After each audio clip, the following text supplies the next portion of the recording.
Absolutely correct.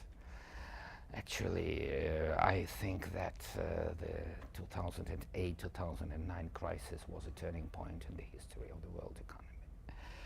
It was marked by kind of a decoupling. Decoupling means that large emerging economies, and China first of all, have shown the capacity, the ability to continue to grow fast, even though developed economies are stumbling. And yes, after the crisis, in the aftermath of the crisis, the Western economies, at least major Western economies, are entering probably a decade of very slow growth. Maybe 1% on an average for this decade, maybe even less.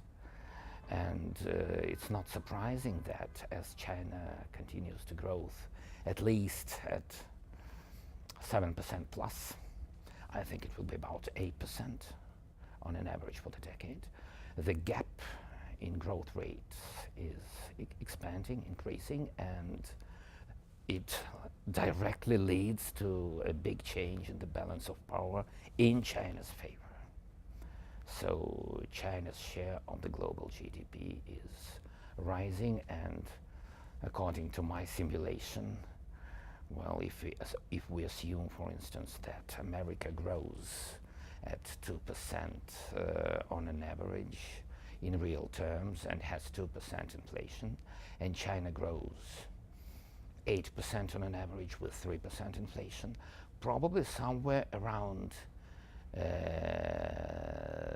year 2030, the year 2030, China will exceed the United States in terms of nominal GDP.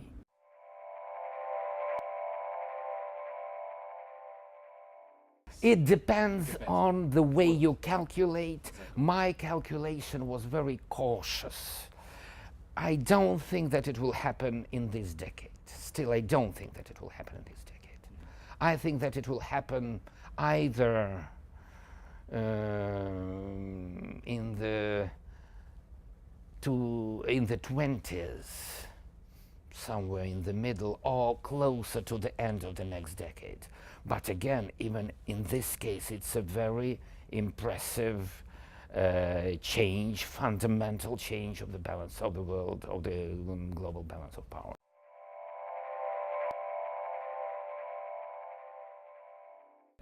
I think that the epoch or the era of large emerging economies has come. Large emerging economies are leading global growth, and their growth is driven mostly by the expansion of their domestic demand and their trade with one another. And I would like to propose the notion of maybe Group 8, G8, eight large emerging economies. Of course, China, of course, India, Brazil, Russia, plus Indonesia, Mexico, Turkey, and Thailand. These 8 large emerging economies look dynamic, have a lot of growth potential, have dynamically expanding domestic market, domestic demand, rapidly expanding middle class. Their role in the global economy will significantly rise.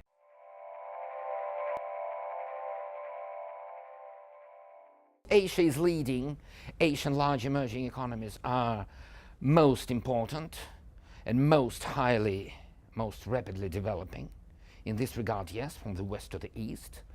But probably time has come to take into account the role of some rapidly growing non-Asian economies. Well, some smaller countries in Latin America are doing really good in terms of growth. Some smaller countries in the Middle East are very dynamic, starting from United Arab Emirates.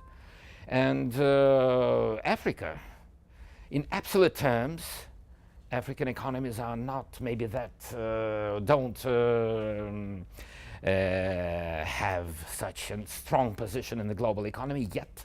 But in terms of dynamism, in terms of growth, Africa already cannot be neglected.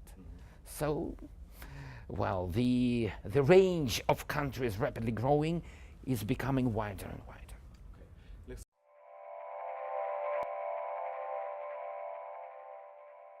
Asia was much more persistent in reforming their economies, in pursuing structural reforms, in reforming financial institutions, in making those people who are responsible for the crisis really bear responsibility. In Europe and in America it's the reverse. Those financiers who actually caused the crisis are living jolly lives, while lots of people suffer from it. So Asia was much more persistent in addressing problems posed by the crisis.